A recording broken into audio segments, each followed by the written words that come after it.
tous et bonne année 2022 de vive voix. C'est ma première vidéo tournée en 2022. Du coup, je vous souhaite tout le bonheur possible, bien entendu la santé et surtout plein d'économies. Aujourd'hui, vous allez enfin avoir cette fameuse vidéo des DIY de comment je fabrique mes enveloppes. J'ai commencé le système des enveloppes au mois de juin 2021 et ben, quand on commence ce système là, c'est qu'à un moment donné on veut arrêter de dépenser ou dépenser différemment. Du coup, j'ai décidé de ne pas acheter. Alors globalement, dans les trois quarts du temps, je vois des gens acheter des filofax. C'est pas rien un filofax. Neuf, ça peut être du 70-80 euros. Sur Vinted, on peut le trouver à 30-40 euros. Mais l'idée étant de ne pas faire cette dépense, je vais vous montrer du coup comment je fabrique mes enveloppes à moindre coût. En plus, une activité, vous verrez, des petites mains qui se sont faufilées que je fais souvent avec ma fille.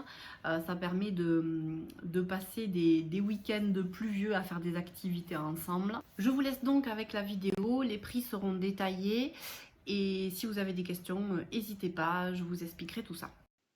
Voici la liste du matériel. Il faut d'abord une plastifieuse de chez... Moi, je l'ai prise chez Action à 13 euros, format A4.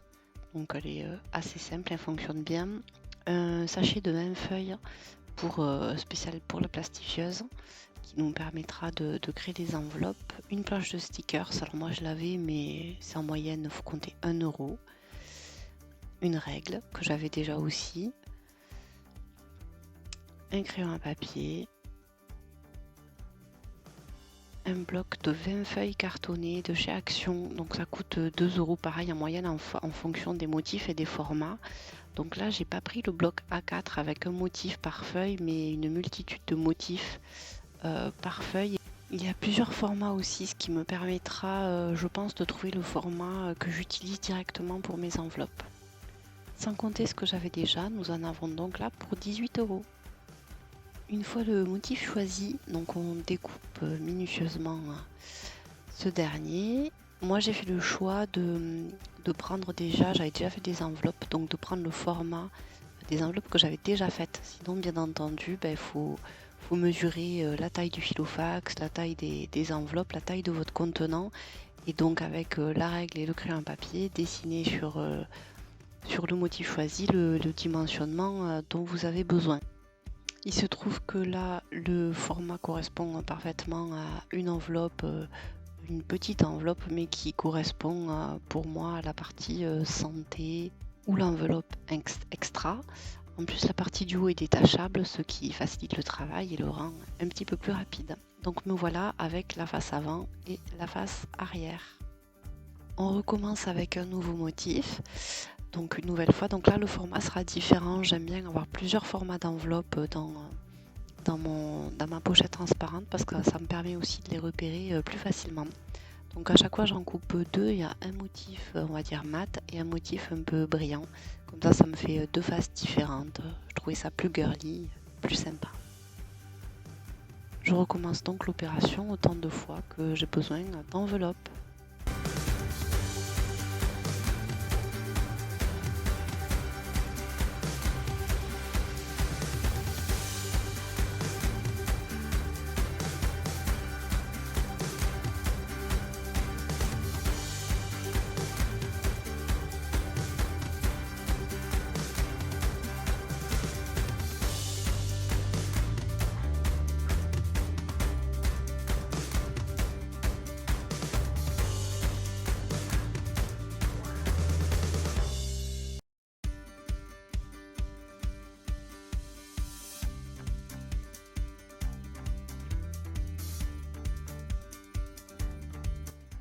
On retourne donc à la machine qu'on allume.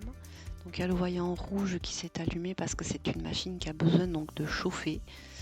Et donc logiquement elle sera verte une fois qu'elle sera prête à plastifier les feuilles. Donc là on va se préparer, donc on va préparer les feuilles pour plastifier les enveloppes. Donc c'est des feuilles donc A4 qui s'ouvrent en deux. Et on va pouvoir donc insérer nos cartons à l'intérieur. Moi ce que je préconise c'est donc pour pas gaspiller déjà en fonction des formats d'en mettre plusieurs par feuille. Et surtout les premiers, il faut bien les mettre tout en haut de la feuille, bien collés ça permet une meilleure adhérence par la suite. Donc là, je profite et je vais faire sur cette feuille 2 enveloppes différentes. Je continue, je fais donc 2 enveloppes différentes. Hein, je fais bien attention au recto verso. Toujours pareil, je mets bien le carton tout en haut de la feuille pour une meilleure adhérence. Et là par contre, vous voyez, donc j'ai des enveloppes beaucoup plus grandes et j'ai fait une erreur sur celle-là qu'on verra après par la suite. Il faut bien laisser en haut, enfin là pour le coup en haut et en bas, enfin de part et d'autre de l'enveloppe, un espace suffisant pour que ça puisse plastifier, que ça puisse adhérer. Et c'est une chose que j'ai pas fait, c'est ce que je vous montre là. Vous voyez, sur celle-là, il n'y a pas assez d'espace entre le bord du carton et le bord de la feuille, ce qui fait que ça ne collera pas bien comme il faut. Le voyant étant passé au vert, on va pouvoir commencer à plastifier nos enveloppes. Donc je prends la première feuille et ce qui est important au début, c'est de bien les tenir, les accompagner pour pas que ça fasse de bulles ou pour pas que ça cloque. Donc surtout quand on en met plusieurs comme ça sur une feuille, ça permet une meilleure adhérence et surtout aussi que ça reste bien droit.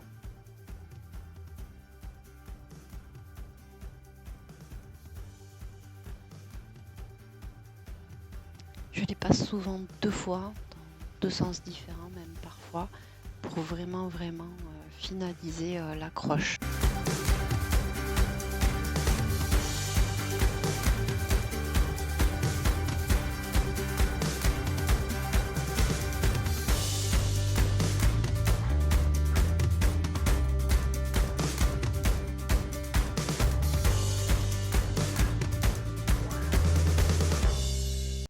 Par exemple ici ça a mal pris, je sais pas si vous voyez, mais ça fait des bulles. Donc du coup je le repasse encore une fois pour bien enlever les bulles. Donc je l'ai sûrement pas assez accompagné, pas assez tenu, donc c'est quand même important.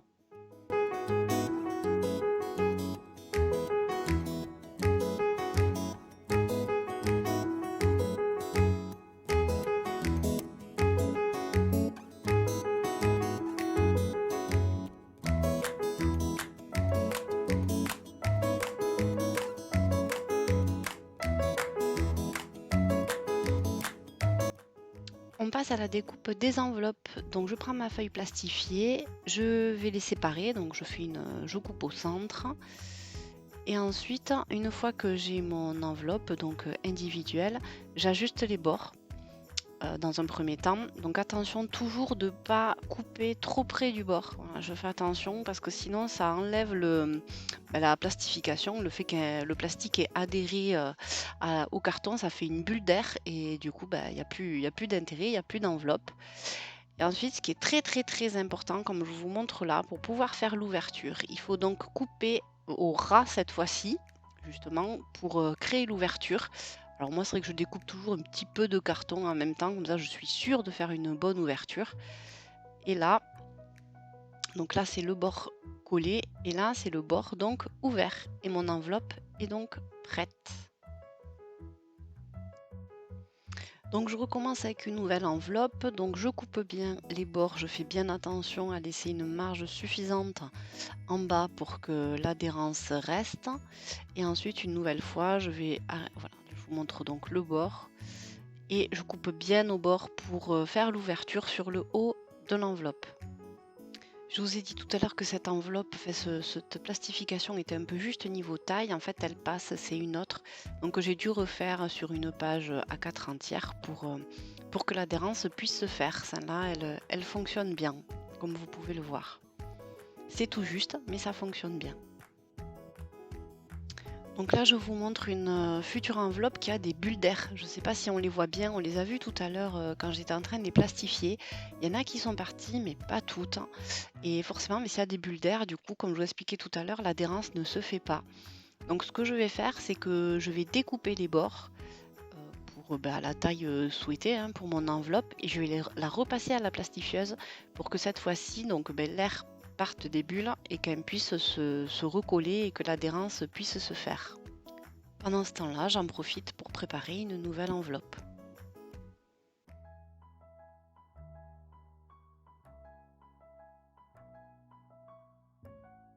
Il n'y a plus de bulle sur l'enveloppe, je vais pouvoir la préparer et j'en ai profité pour repasser l'autre aussi à la plastifieuse, comme ça je suis sûre qu'elle adhérera parfaitement et qu'elle tiendra plus longtemps.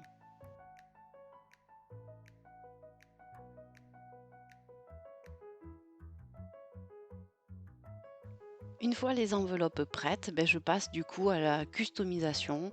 Donc ceux qui ont la chance d'avoir la Cricut pourront travailler en plus avec la Cricut pour installer le sticker qui correspond au nom de l'enveloppe. Là par exemple pour moi c'est la partie course.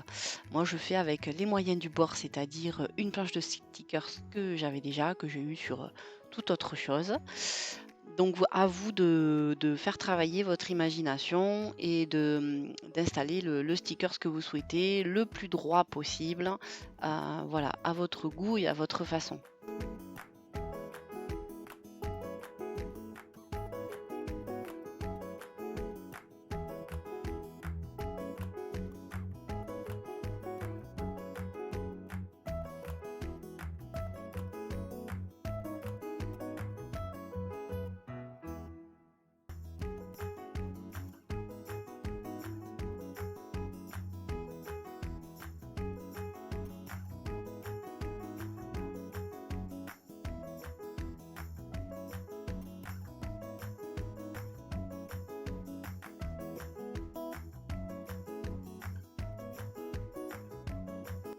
Ma planche de stickers ne comportant pas assez de lettres, du coup je me suis munie de mon magnifique marqueur et donc j'ai complété les autres inscriptions au marqueur, voilà, à l'ancienne avec les moyens du bord. Comme je vous explique, on n'est pas obligé de faire au départ quelque chose de très précis ou de très qualitatif, hein. Voilà, on fait avec ce qu'on a. L'idée c'est d'essayer de s'équiper à moindre coût dans un premier temps. Une fois les enveloppes prêtes, on peut commencer à les remplir avec donc l'argent de la semaine fraîchement retiré du matin. Donc voilà, pour l'enveloppe course. Donc vous voyez, les billets rentrent parfaitement dedans. Et voilà, ma pochette est donc remplie des enveloppes avec des stickers ou écrits à la main. Le tout, c'est qu'on puisse s'y retrouver. Vous voyez l'enveloppe loisir, ce que je vous expliquais, j'ai eu un petit souci. Elle était beaucoup trop large et du coup, j'ai dû couper trop près du bord, ce qui fait qu'elle est ouverte sur deux côtés plutôt que d'être ouverte juste au-dessus. Bon, voilà. Je la referai à l'occasion, mais c'est vrai que j'aime régulièrement changer de motif. Ça me permet d'égayer un petit peu cette gestion de budget. En parlant de gestion du budget, je fais un petit extra à cette vidéo DIY enveloppe. Donc moi, je suis le challenge 12 semaines, par exemple, de 2 sœurs en agenda, qui était dans leur agenda ou qu'on peut télécharger sur leur blog. Et du coup, j'ai décidé de le plastifier parce que je vais l'attacher à mon bureau, sur le mur de mon bureau, et je vais pouvoir y inscrire comme je fais là au feutre tableau blanc, là, ou feutre ardoise, les semaines et les montants par semaine et je pourrais ensuite facilement effacer pour changer de semaine et recommencer un nouveau challenge 12 semaines sans avoir à imprimer ou quoi que ce soit. Ce sera sur mon bureau et ce sera beaucoup plus pratique et ludique. Donc j'ai juste pris la feuille et je l'ai plastifiée. Des petites mains parce que Valentine voulait absolument que je vous montre ce DIY to-do list que je fais souvent avec elle aussi. Je vous le passe en accéléré, le principe est le même, c'est de choisir donc son motif. Donc là, il y a plusieurs, il y a un motif de fond et comme vous voyez sur ces blocs, il y a aussi des petites listes. Donc l'idée est de trouver les bons formats, les associations de votre choix pour créer votre to-do list.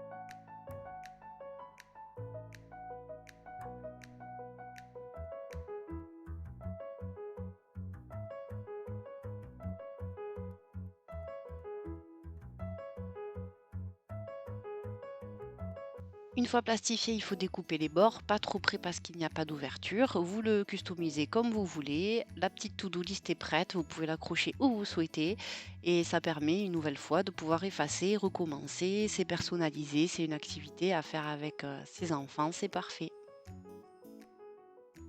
Voilà, la vidéo est terminée. J'espère que ça vous aura plu. Vous aurez pu voir comment on fabrique des enveloppes.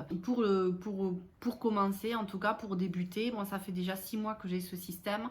Et franchement, j'ai aucune intention à ce jour d'acheter un filofax qui est déjà assez gros et qui prendrait trop de place parce que j'ai beaucoup de petits sacs. Je m'encombre peu dans les sacs. Et je trouve que le système que j'ai là est plutôt très pratique, il se faufile partout dans tous mes petits sacs et aujourd'hui je ne vois pas l'intérêt d'investir dans un filofax.